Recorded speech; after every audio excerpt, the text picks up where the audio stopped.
নিচের দিকে তো দেখি ভরা ফল, এই যে হাই হাই কি ফল।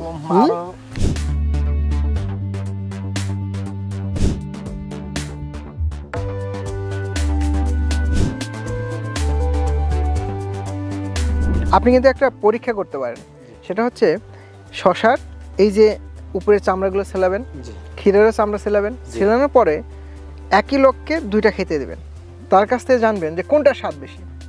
আমার বিশ্বাস এই তুষারটার কথাই বলবে।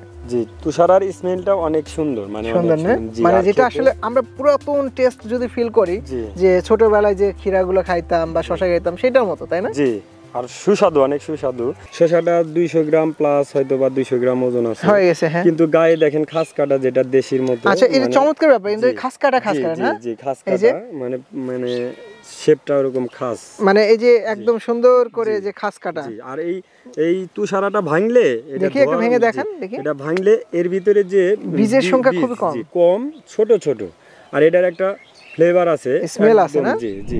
নিচের দিকে তো দেখি ভরা ফল, এই যে হাই হাই কি ফল।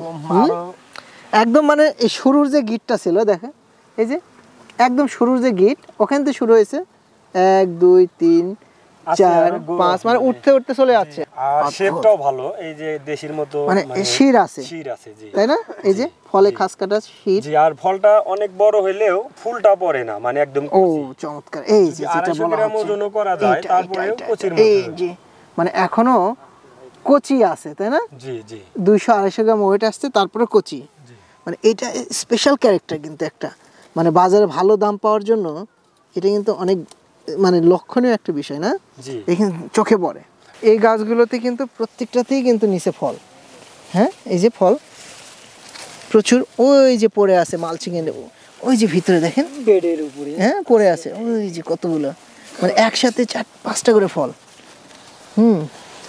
আমরা বলছি যে এই জাতের 7 থেকে 8 কেজি পর্যন্ত পার গাছে ফলন আসবে।